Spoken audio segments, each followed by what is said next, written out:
Hej och välkomna till ett nytt avsnitt av podden Ortodox kristen tro. Idag har jag med mig en gäst och jag kommer att börja prata engelska med honom alldeles efter den här introduktionen. Podden Ortodox kristen tro sker som ett av vår församlings verksamheter. Det är Kristi uppståndelses ortodoxa församling i Göteborg. Och om du vill stötta den församlingen och den här podden så kan du swisha en gåva på 123 278 8099. Församlingen hittar du på www.kristiuppstandelse.se. Den här podden sponsras också av bokförlaget Artos. Artos ger ut mycket bra kristen litteratur från den tidiga kyrkan.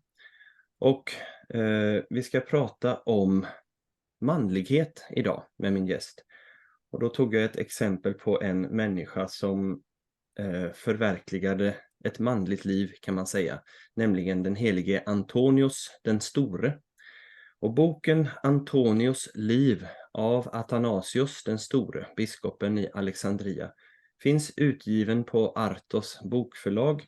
Så här ser min utgåva ut. Och det är mycket läsvärt, en urkyrklig bestseller. Du hittar den på www.artos.se. Och nu till min gäst, Paul Robson. Welcome to the show. Thank you, Father Mikael. It's an honor to be here.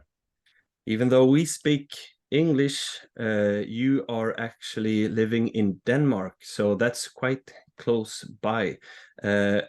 Paul, can you please tell us a little about who you are? Just a short introduction. Yeah. So I'm an Orthodox Christian.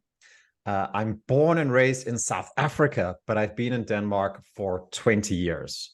I have mixed British and Dutch descent. And I'm living on a little homestead out in the Danish countryside. And I've been working for the last 8 or 9 years, supporting men, mainly writing. I actually started something called the European Men's Gathering, which started up in Sweden and has always had a very large contingent of Swedes attending and joining. Seems to be there's something about men and masculinity in Sweden as well as in Denmark. Today I run a network of online mastermind groups, and I have groups of men coming out to our little homestead farm here in the Danish countryside regularly. Are you able to host at your homestead, your farm, or are you able to host many people there? Yeah, we've been incredibly blessed to have a beautiful place here with a lot of space.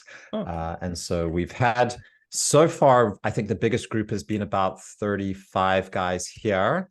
Mm-hmm. Before, I've had groups of about 140 men at other rented venues before I bought this place. So in time, we might have larger groups here. But right now, I'm actually focusing on, I found like there's a really nice group size of about like 6 to 10 guys or something like that. That's really good to work with. Wonderful. Yeah. You're married and you have a family? Yeah, I am married in an Orthodox marriage. My wife is also Orthodox, and I have 3 sons. One is 4 months old, one is just turned 3 years old, and then I have a 17-year-old as well. Oh, so a little gap there. Yeah, quite a gap, yeah. Wonderful. And the Orthodox Church in Denmark, just really short for our listeners, are there many churches around there, and which ones are represented? Yeah, it's not a very large community, especially amongst ethnic Danes. There are not a lot of Orthodox people, but certainly growing. And there's a movement of young men, especially, that are coming into the Orthodox Church. In some ways, I think, reflecting the journey that I've taken myself. It seems to be a global phenomenon. I know this is happening in many countries at the moment as well. But yeah, we have a lot of Romanians. Romanians are everywhere. There's like piles and piles of everywhere you go. There's a Romanian church with groups, big families of Romanians that are attending their churches. very close to me, there's a tiny little Orthodox monastery with a single Russian nun living out on an island. Oh, And there's a very well-known, actually award-winning documentary about how that happened. It's very, very fascinating to find out Mother Emporcia and how she came to Denmark, and it's established. It's a massive blessing for me and my family. That's where we attend as much as we possibly can. wonderful. Just about a 25-minute boat ride away from where we live. And then there are both Russian, Ukrainian, Serbian churches dotted around the country, especially in the big cities, of course. Right. But not massive amounts of ethnic Danes at the moment. Right. The Greek community, there's nothing. There's at least one Greek church I know of. One Greek church I know of in Roskilde, and then also. It's only one, but not. I've never attended a Greek church. No. This phenomenon with young men joining the church, that is something that I've spoken with my wife and several friends about for many years. I think 10 years at least. But as you say, I think this phenomenon has been more intensified in the last 3 years, perhaps, something like that.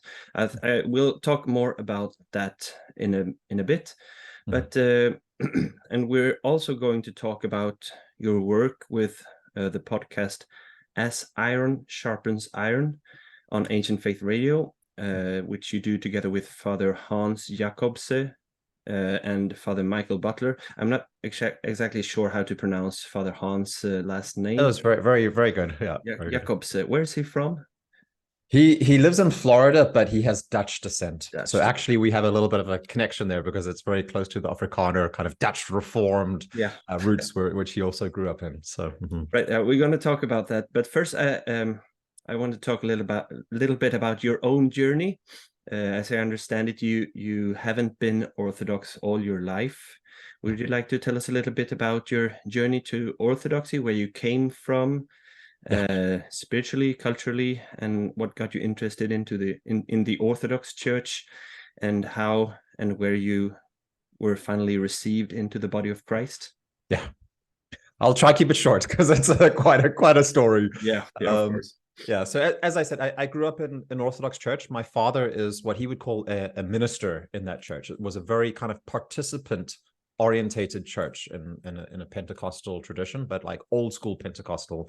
So not like the Pentecostal churches you'll find in Sweden and the free churches in Scandinavia, I think, which are kind of much more kind of, rock bands and stuff like that. This was far more conservative than that. This church was actually founded by my grandfather, who was a very, very charismatic man. He was a very well-known South African personality.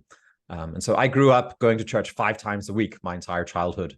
And very, very engaged in Christianity. I would go out in like evangelizing other kids in my school class, disputing different theological things with other boys in my class and stuff like that. Not always appreciated equally by all of my school colleagues, but I was in the debating society, so I could this thing of like being able to argue my case in a very cognitive way was something that I definitely had. But as I kind of grew up and became a teenager, I think I also became less and less, I was more pulled into and, kind of not as strong Christian kind of foundation in my life as I grew up. And I left South Africa already at the age of 18 to go out and discover the world. I moved to the UK. I got a working holiday visa there and ended up on a whole lot of travels, met a Danish woman in Egypt, of all places, where I lived for 9 months. This Danish woman came to South Africa, and I kind of remember a time when I really stood at a crossroads and decided that, this whole like Europe and Denmark and Scandinavia was so much more exciting and interesting and modern, and all this kind of archaic South African stuff was less interesting, and the Christianity also of my childhood, I kind of put that aside. And so I married this woman, moved to Denmark, and quite quickly actually dropped my Christian faith and started calling myself an atheist.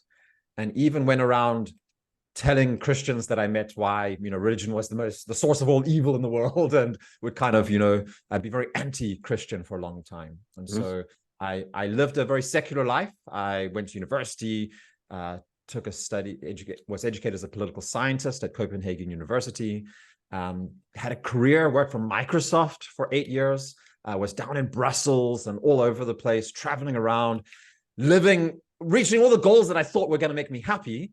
But from the inside out, my life slowly actually started disintegrating and falling to pieces. I'd say I entered into, what you could call a meaning crisis or something like that. Mm-hmm. And then especially what happened is my marriage fell apart. Yeah. And large cracks showed up there. And so that kind of initiated me into a spiritual search at that time. So that I was probably around 30 years old when that happened. Mm. And so the spiritual search was, of course, first of all, everything but Christianity. Because Christianity, I tried that. I'd seen it was just a bunch of old superstition and rubbish. So I didn't need that. So, of course, I looked more to the East and to also, all kinds of strange and weird and wonderful New Age philosophies and things like that. I won't go into the detail. Maybe that can be a subject for another podcast. But slowly but surely through that journey, I believe there was an honest search going on there. And so where it was possible, then Christ entered into my life in small little steps. Through your search, would you say it was through your search in the Eastern religions or New Age, were Christ able to reveal himself, so to speak? Yeah, I would say so. So, I mean, all of these philosophies and systems of thought and beliefs, they have elements of truth in them. So, so there was things that kind of, one of the most deceptive religions that we practice today is the secular religion, right? It is a religion in many ways. And so breaking out of that gave me a lot of life energy, a lot of inspiration. It brought me back to life in some ways. And it was bringing me back to God, even though the name of Christ Jesus was still a barrier for me, right? It was still a stumbling block for me. Yeah. So God revealed things to me that I was able to receive. And slowly but surely, then even the name of Christ. Actually, I was on a little retreat on an island in Thailand where there was this Swami who started on Easter Day, he started talking about Jesus Christ. And I was incredibly confused by that. It was really strange for me that, this kind of, Swami would talk about this thing from my past that I had kind of written off. And so that was like a first light for me that kind of realized like, oh, there is something. And then I think a really big thing for me that happened was Jordan Peterson came onto the scene there in 2017, 2016. I started listening a bit to him. And he said this thing. He spoke about the Bible. And he said, this book, it's older than our civilization. Some of the stories of it are far, far older. Everything that we have built our society on is based on this book. And so one thing we can't do is just write it off. You have to at the very least, you have to contend with the ideas in there. You have to wrestle with them.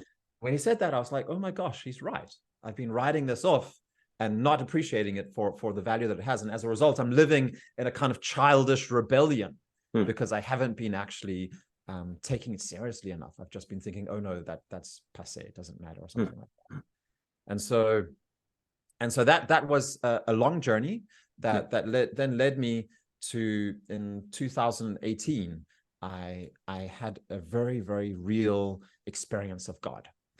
That happened down in South Africa, where suddenly the reality of God became incredibly clear. And it wasn't the God that I had kind of written off as an atheist. That wasn't the God that was the God of Christianity.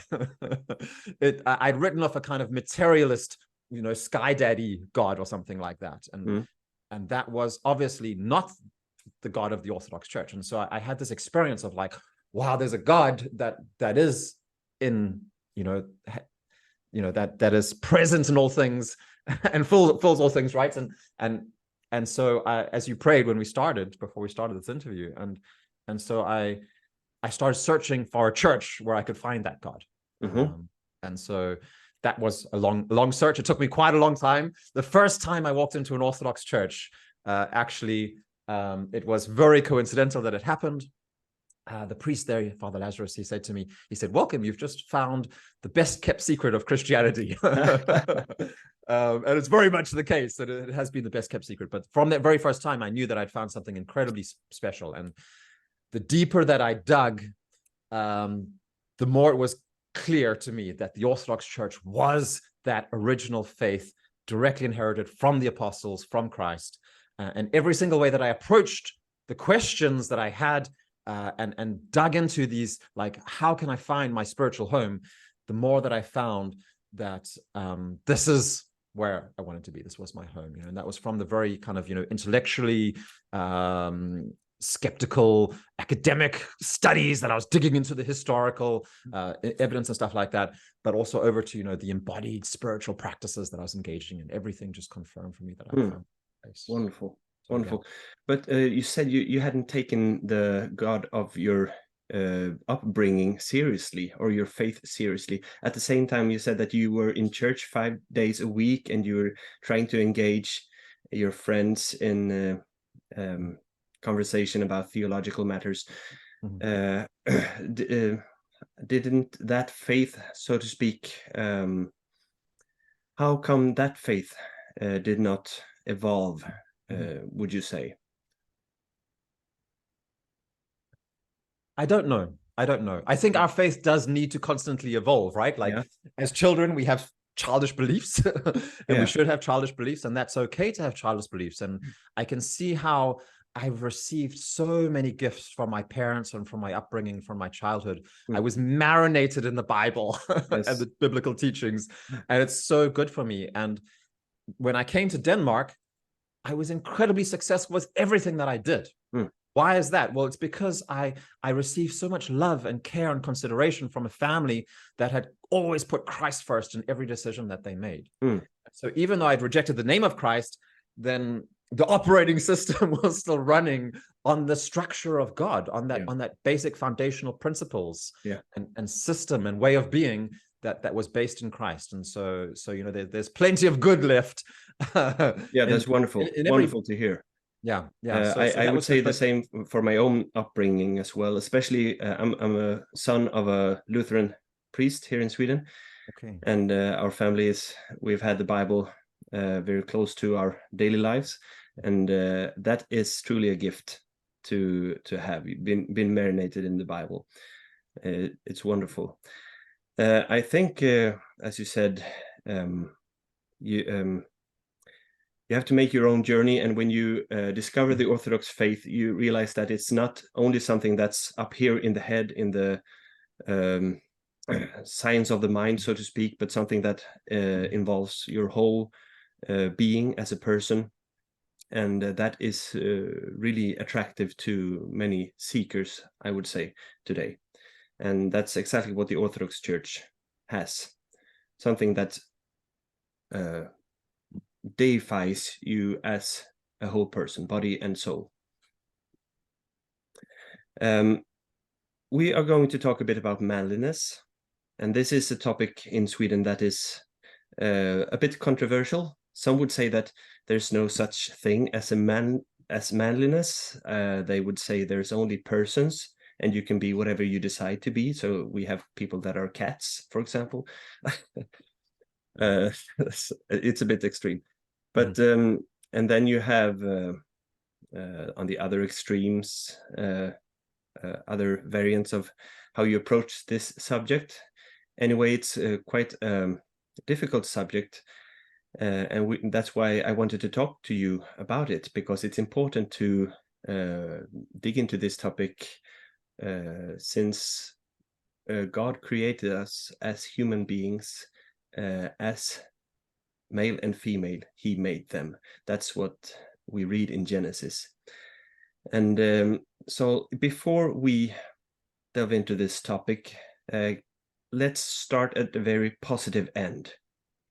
Let's start with, if you could give us 3 words that would sum up what manliness means from an Orthodox perspective, and if you could also give us your 3 primary role models for men in the church tradition or in the Bible, or where you find them. Who would those be? Let's start there. Yeah, I think I'll start with the second one, because it's easier to answer from an Orthodox perspective. Please. There's something about human beings are infinitely deep and complex, and so we simplify things in categories sometimes, but a human being can still kind of contain that. So there's something really about that a person being a role model, right? And so, the easy answer, of course, is Christ, to just say, well, Christ is the model of a man and a woman in some ways. On the podcast, then actually, Father Hans made a great point about Mary being the role model for a man and a manliness. Just as Christ was created or born in her womb, then in the same way, we also can have Christ enter into us and be born inside of us and to come out of us as well. So that's a really beautiful answer as well, I think, which I'll have to credit to Father Hans. But if I had to give 3 concrete role models on a practical level that I use in a very everyday level and that are really inspiring for me right now in my life, then I'm going to have 2 very recent saints. I think the saints are so ideal to use because they're unique to the Orthodox Church, at least the Orthodox saints are, and they're just such an amazing proof of the power that's found within the Church, and we have them so recently. And the one I want to mention first of all is Saint Paisios. I've read almost everything that's written about him that I'd be able to put my fingers onto. I've had his spiritual counsels on my bedside table for probably 2 years or something like that, reading them every night before I go to sleep, and it's really been great. Now I've moved on to other things as well, but he was a soldier. He was in the military. He was in war situations, life and death situations, and he had such a humility and such a love for his fellow man, for his fellow soldiers, that he has these incredible feats of bravery and strength and fortitude. But none of them come from this kind of like, oh, I'm a strong man kind of thing at all. They come from actually an absolute humility about what he himself is and a wanting to give up to other people. And so it's such a clear image of how this Christ-like love of others can lead to what we all appreciate and see as manly strength, actually, in St. Paisios. He's a beautiful example of that in, a very modern day war, where we see these situations. He just died in 94, 96, I think, something like that. Yeah, wonderful. The second one, he's just such a simple man as well. There's none of the high flying. He grew up in a tiny little village, has no real big education or anything like that. Very simple man, yet such powerful words of such directness. So that was incredibly good. The next one is Saint Nectarios. There's a film out about him, Man of God, which I think has been incredibly appreciated. So watch that if you haven't seen it. Wonderful movie. It's I told my wife when we finished watching it that it's not very often that you come to the end of a movie and you feel spiritually uplifted, but that is such a movie indeed. Man of God, yeah, definitely worthwhile watching. Yeah. So, and I think, I don't know, for me, there's something about the moment that we're facing in our culture and our society today, which makes his example incredibly valuable to face as well, especially for men. In what way? What ways?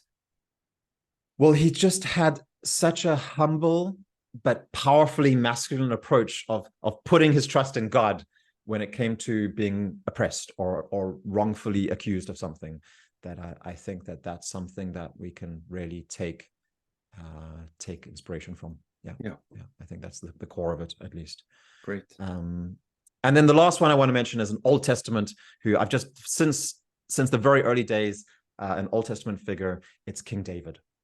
Who's just such a nuanced character. We have so many varied approaches from his life. Before I came to Christianity, I was very interested in these Jungian archetypes, and there's this book by Gillette Moore called King, Warrior, Magician, and Lover.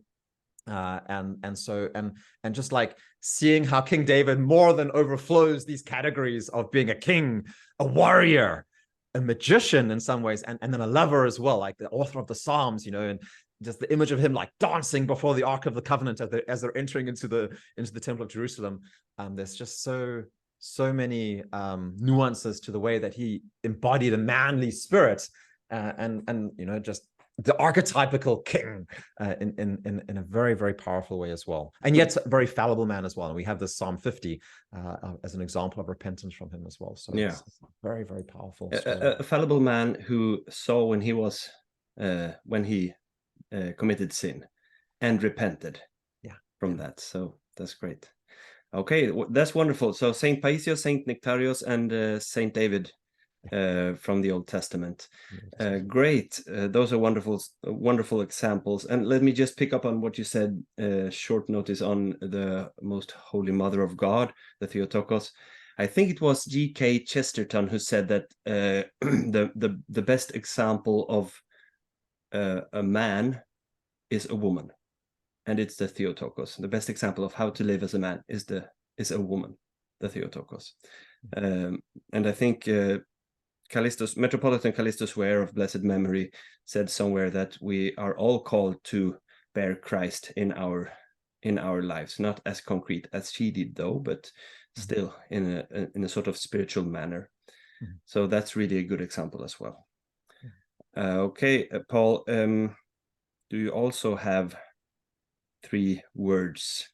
Yeah, this was much more difficult because I really thought about it a lot, and my answer, that the best answer I could come up with, actually, I guess I'm cheating a little bit here, but it's to quote Moses from Genesis, the very first beginning, and that is that man is created in the image and the likeness of God.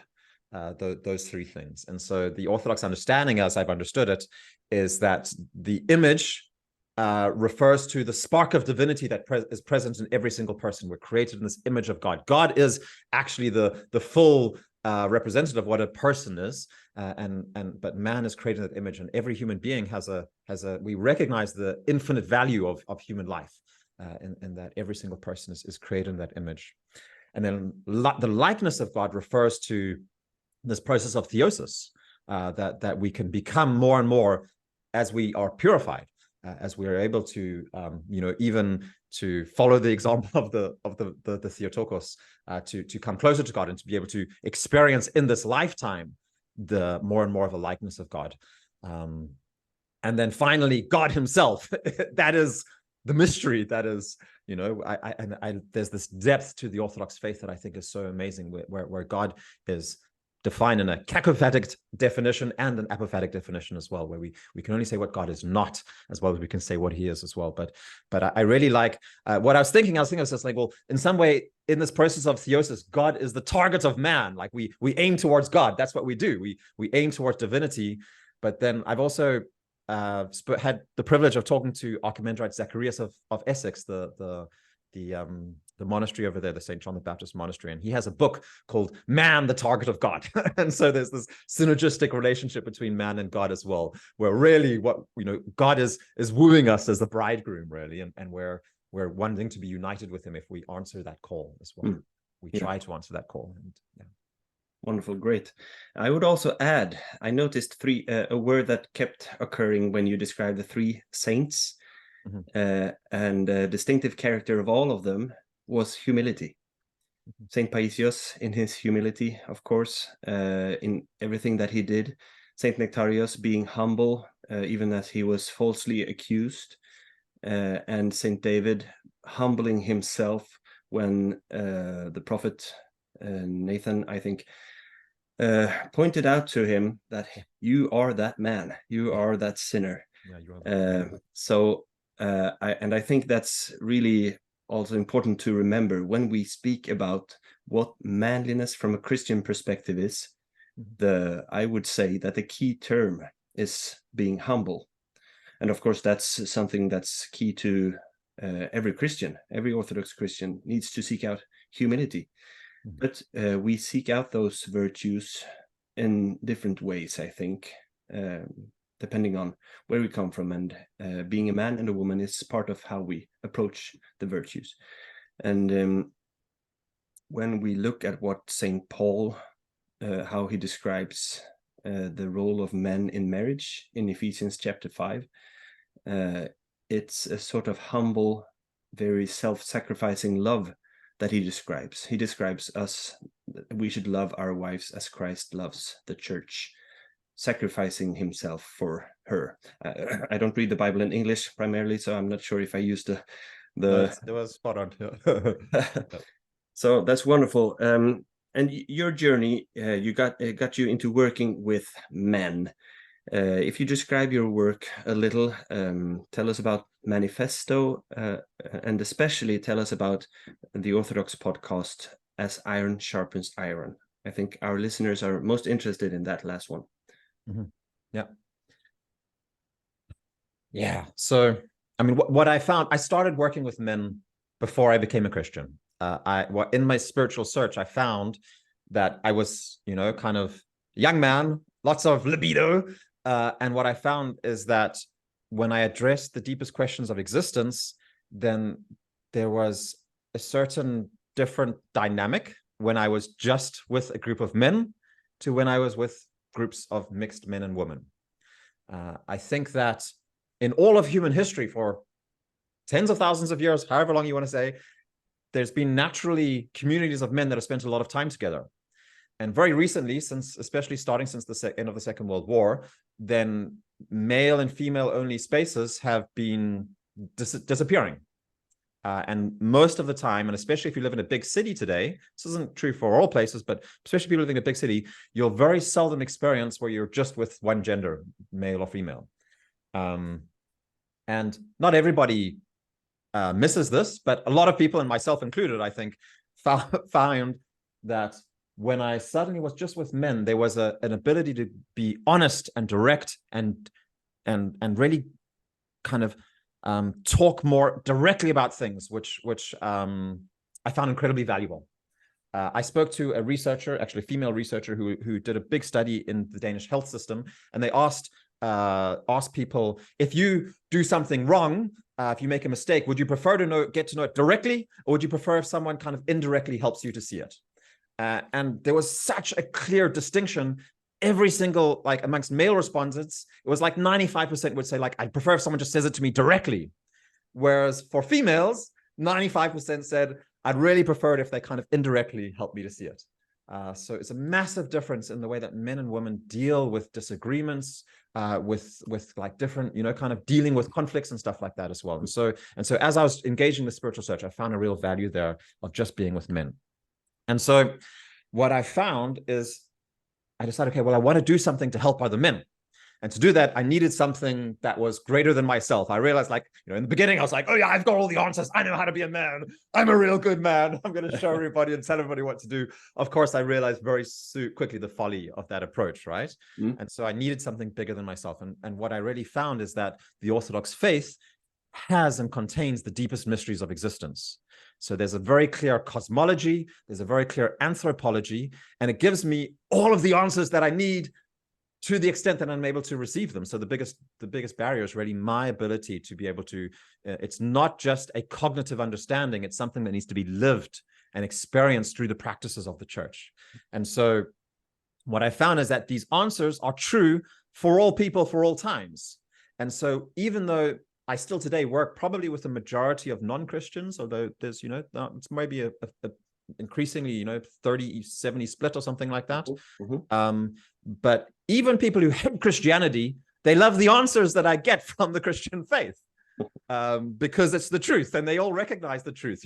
Christ is the Logos. He is the incarnation. He is the truth and the way and the life. And so when people hear these things, then they appreciate them as well. And so as I'm able to receive revelation from the scriptures, from the church fathers, from the divine services of the church, then apply them into my own life, then I can also be able to share them with other people. And so that's what the podcast of As Iron Sharpens Iron is really just my way of getting to talk to two men who I really admire, Father Hans and Father Mikael, and to be able to explore ideas with them and bounce ideas off them, and get to spend time with them as well. We're all going to be meeting up here in October as well, actually, and doing a retreat in Detroit, where we have a whole lot of guys coming, and we're going to be working through these things. So it's just like I get to hang out with guys that are inspirations for me and talk about deep and meaningful things with them as well. And as I do that, then we also run projects together. We try and make things work in the real world. Yeah. And that's another way of like actually taking these ideas and putting them into practice in our lives as well.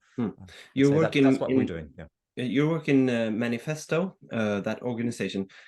Is it, would you say that it's only on the theoretical level, or is it also applied in the daily lives of the participants of that project in some way?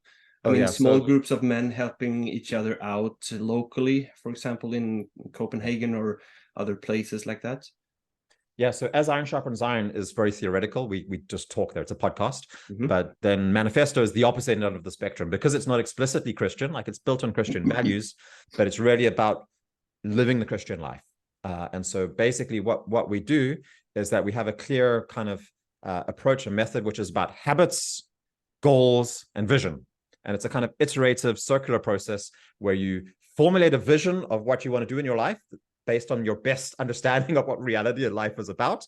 You then set concrete goals that you want to reach, and then you try and address at the habit level. And changing your habits requires also changing your actions, which requires changing your thoughts, which requires changing your practices in your daily life. And then you're held accountable for your actions by a group of guys over a long period of time. So people who are members of Manifesto, I think on average, people come into Manifesto Core and they stay there for like a year and a half, 2 years on average. And it's normally because they realize like they have some destructive, self-sabotaging patterns in their life, and they want to make some changes. And so they come in there and they start trying to align their ideas about themselves and who they are and where they want to go with what they're actually doing on their everyday life. And normally people have a very big gap in those things. So that's what we do on Manifesto Core. You put in a group of guys and you work together with that group to bring alignment to what you say you want to do with yourself and what you're actually doing. And normally it's the first thing that changes more than the second thing, because a lot of the time people have very unrealistic ideas about what they're doing. And this is Christians as well as non-Christians. You know, we all struggle with this as well. So this thing of accountability, being called out by a group of brothers who are honest with you and direct with you, and we give each other permission to do this as well, you know, to be able to say, like, build it. It's really about building integrity. And for me, what it is, I think there's something about this process of accountability. It's built on a lack of understanding of judgment. We live in a society which has kind of like judgment has become this bad, dirty thing. It's all about being tolerant and accepting and allowing everything in. But as Christians, we believe that there is a judgment. There's a final judgment. And God is very merciful. And we live in a period of incredible grace. Our lives are so full of grace. And we're really living, you know, if you look at what's happening around us today, I'd say the grace of God is greater than ever before. And so what we're doing is, the idea is that if we judge ourselves instead of judging other people outside of ourselves, then we're able to, you know, be able to bring ourselves into alignment a bit better. And that's something that we can use as loving and supportive brotherhood to be able to do better. Because a lot of the time it's difficult for us to see our own things, right? We rationalize our own actions. Indeed. Maybe we sometimes carry the opposite of humility as men and go about in pride. You know, I am my own king. I know best for myself. And I agree wholeheartedly with you that we need people to be accountable for.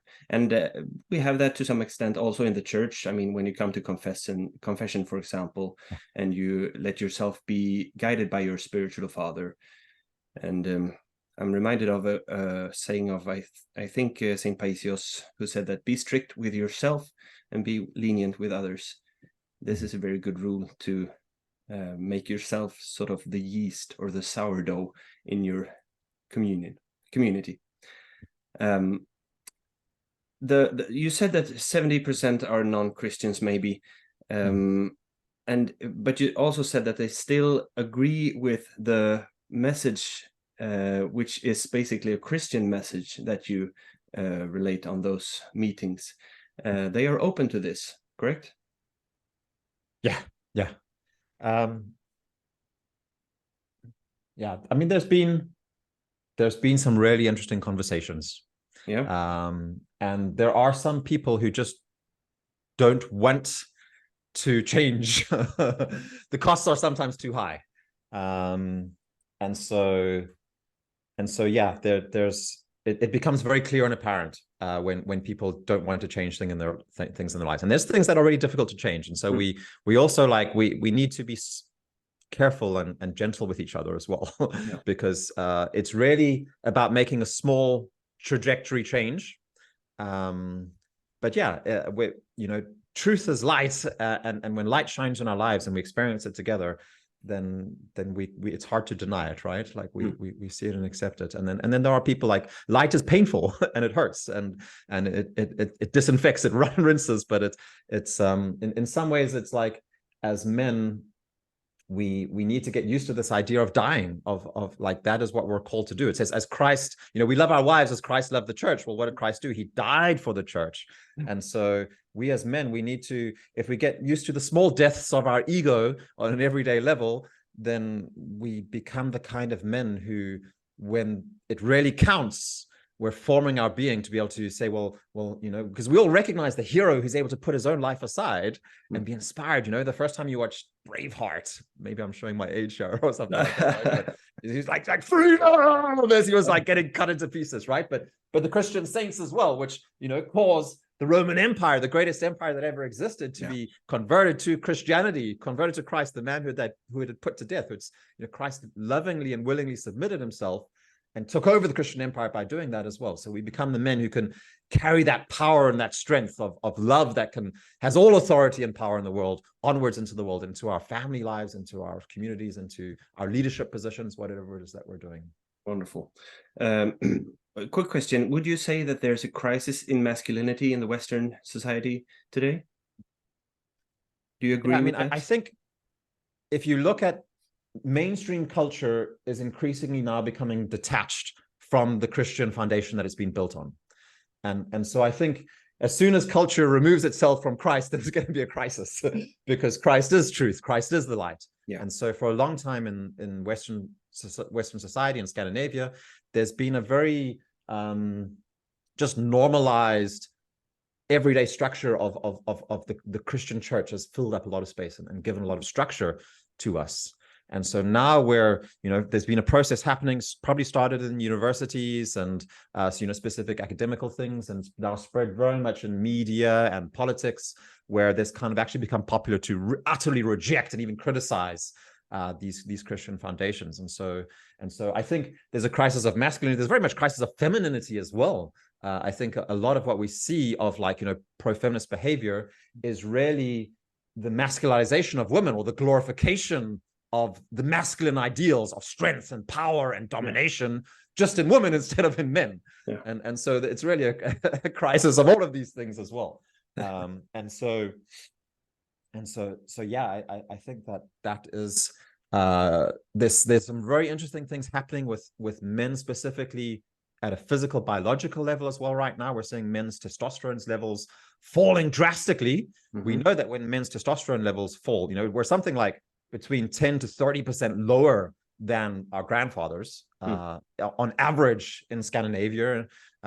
It's probably to do with, I'm not going to go into the reasons for it, but there's a lot of, there's not any conclusive scientific studies that show why this is happening. Mm-hmm. But a lot of factors, probably. We know that if you have lower testosterone as a man, you're much more susceptible to all kinds of diseases, to loneliness, anxiety, depression, and it's really bad. And so we see this also an explosion of all kinds of mental illnesses, of loneliness, more single men in Denmark than ever before today. I think probably the same in Sweden as well. Probably. I haven't seen any numbers, but what you're describing then is this crisis in masculinity is both in a biological sense, what you say with testosterone, for example, and also culturally. The process which you describe is very good laid out by, for example, authors such as Douglas Murray in his book The War on the West, or The Madness of Crowds. So there's definitely something happening there in the culture that is trying to destroy this Christian foundation of the society. Mm-hmm. And the typical Swede, I think, would jump on hearing words such as patriarchy, or even sometimes when hearing, as I alluded to earlier, that there are even differences between the sexes. How would you convince such listeners, if any of those are still around, that on the contrary, focusing on healthy masculinity is desirable for both men and women, and also for society as a whole? Mm-hmm. Well, I certainly don't try and convince anybody. That's a good start. I found that addressing these things, a lot of these things are driven by, a lot of the time it's a relationship to mom and dad, actually. And the stories that we tell in our society about fatherhood and motherhood. especially about fatherhood these days, are I think a big part of the problem. So I think it's rather just like, as we go further and further down this path, then the problems with this kind of worldview are becoming very apparent.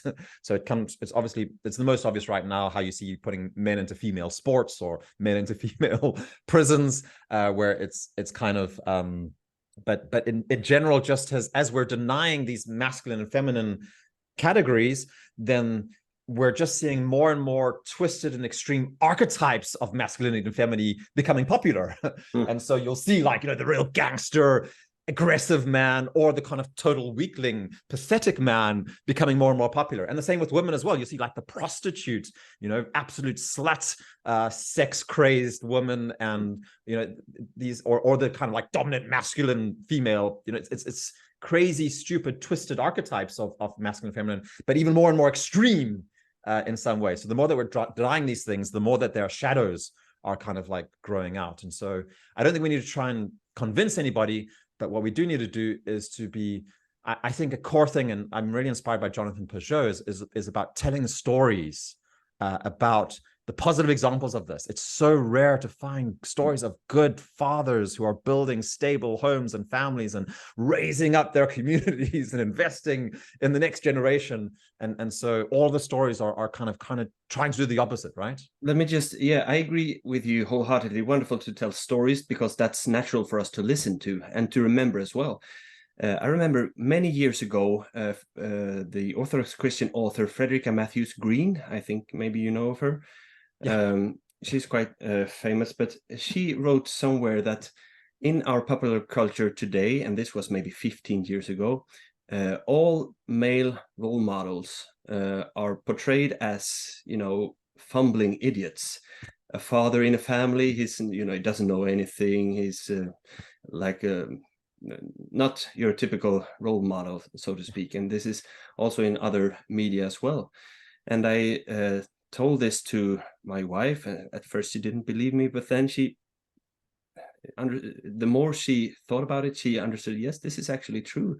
And we had the occasion to speak with someone else about it the other day, and I think that's something, the story of being what a man is lost to some extent, and people don't realize it because they didn't think about it. But when you open up their eyes to it, they will see that, yeah, this is actually true. Maleness is portrayed as a sort of a stupid, a bit not very smart person. So I agree with you wholeheartedly. Tell stories about positive male role models. And then I think we also need to really understand what's happening, what's the root of the problem here. And so you use the word patriarchy, so I'm going to talk about that. And yeah, it's a trigger word for a lot of people. Yes, it's really interesting to get a group of people in a room and explain to them, what does the word patriarchy actually mean, and then discuss, how do I relate to this? Because of course, patriarchy, it means the rule of the father. It's not an androarchy. Androarchy is the rule of man. So what is the natural role of a father? What does a father do? Even according to evolutionary theory, a father should nourish and cherish and love his children, because that's how they will become raised to become strong and able to have a successful and thriving life. Of course, in Christian understanding, then the role of a father is even more central and more emphasis on that loving, cherishing, nourishing part as well, of course, right? So in any understanding of the word fatherhood, then the good father is the loving father, the caring father, the protecting father. And so the fact that we've made patriarchy, the rule of the father, as the source of all evil in society, this is widely recognized and seen as a core principle of our modern secular states and understanding of life, is patriarchy is evil and bad.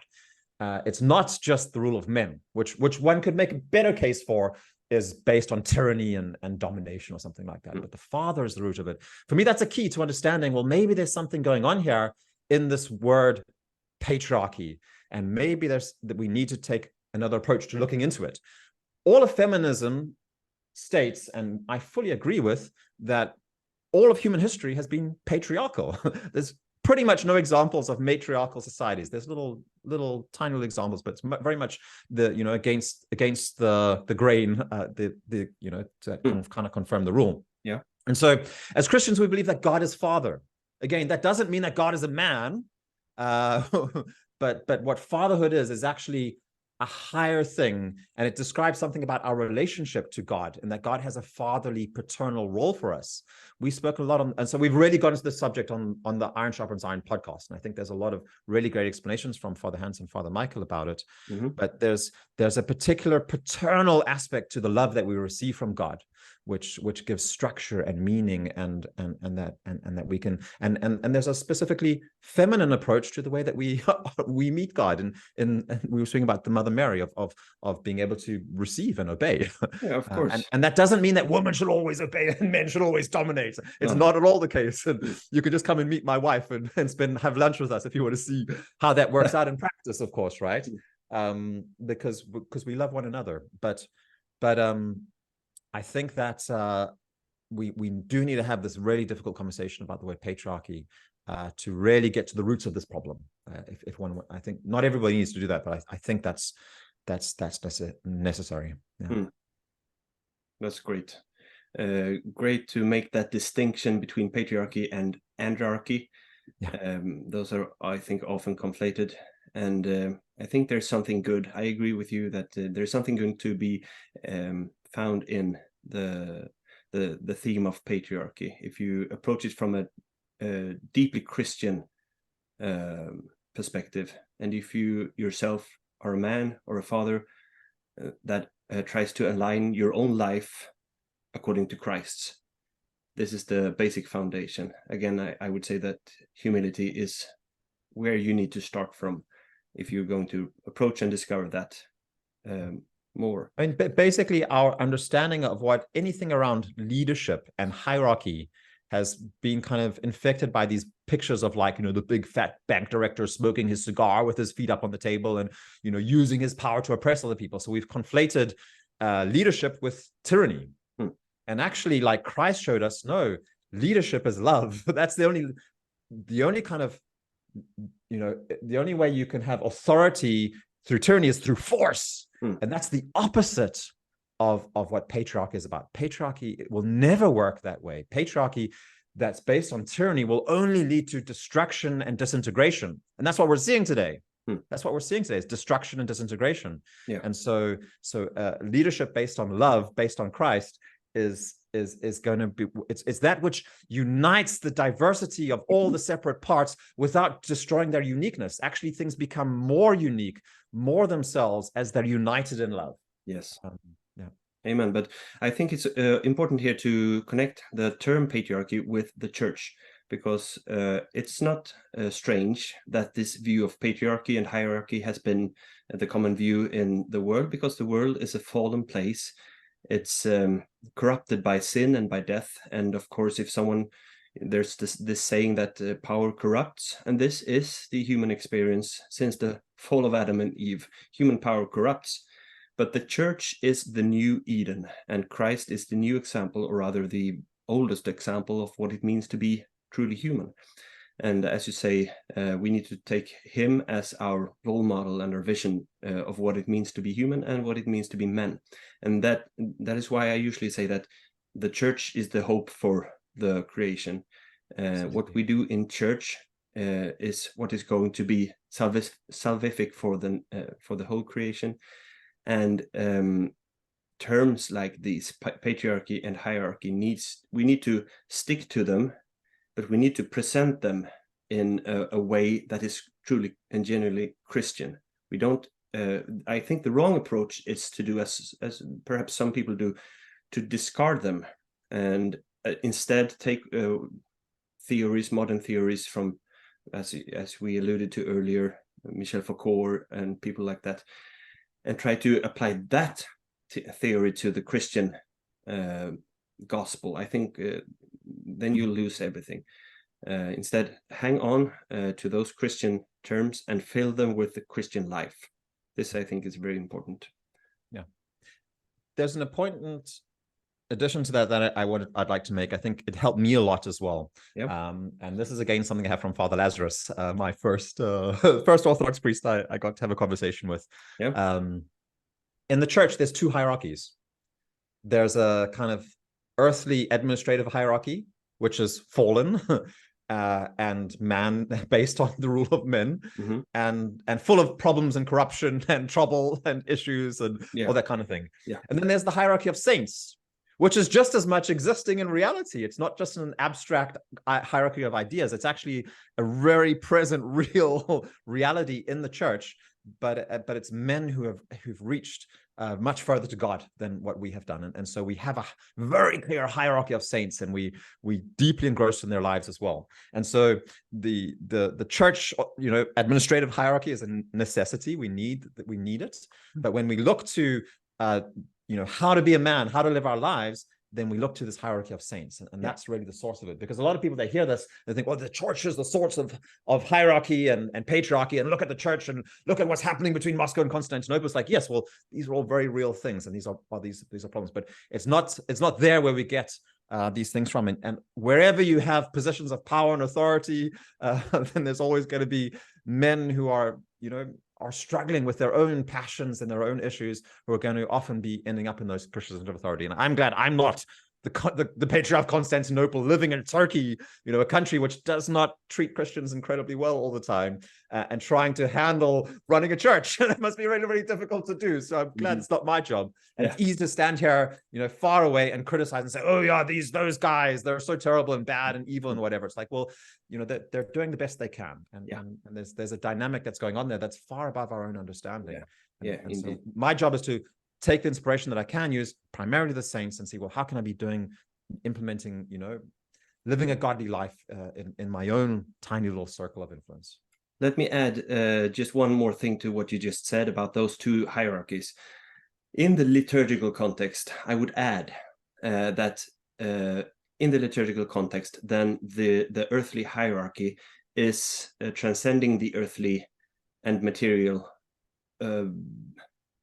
bounds, so to speak, and imaging the heavenly hierarchy to some extent, as far as possible in our earthly context. So that's where those two meet, and we can sort of have a glance of the celestial hierarchies, to quote Saint Denis the Areopagite, when we attend liturgy. But of course, as you say, as long as we're on this side of the grave, we're going to be fallen men. But this is why it's not important whether you like your priest or not. It's like you might have an amazing priest who just like inspires you with every single word. It's like gold dropping out of his mouth, but you might really disagree and have some fundamental, like massive issues where you think like, this is just really goes against my heart. It feels terrible. But you can still attend liturgy with that guy, and you can still be obedient to him as well. Like this idea of obedience to a priest is a very powerful thing.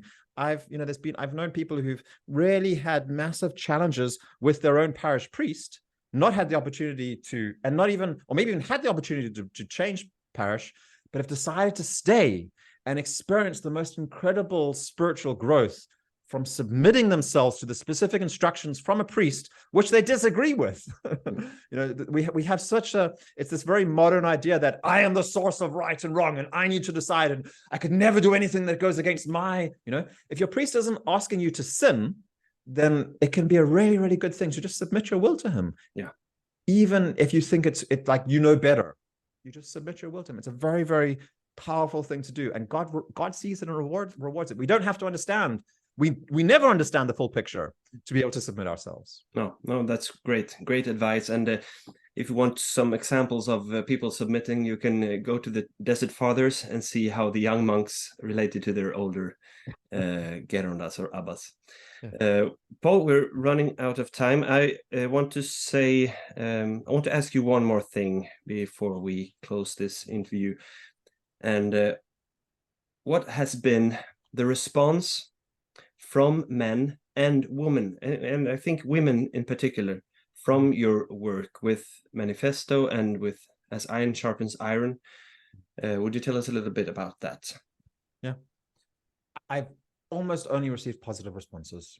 And I think for a lot of guys, there's a lot of men out there who feel like there's something wrong here. And I feel like I'm, they feel like they're, getting castrated almost, or losing their balls or something like that. But they're also scared to put their head up. And in the beginning, when I first started looking at this, I went into these discussions on Facebook, and I'd say there was all this kind of like, then there's this polemic and people writing a whole lot of stuff, and so that created some, you know, unnecessary discussions.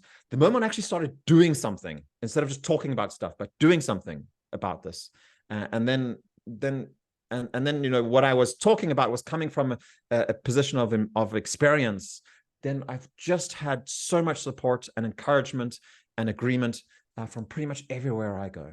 Even from the most hardcore feminists. I regularly had conversations with very, very, you know, postmodern Foucauldian kind of feminists, and they really get it.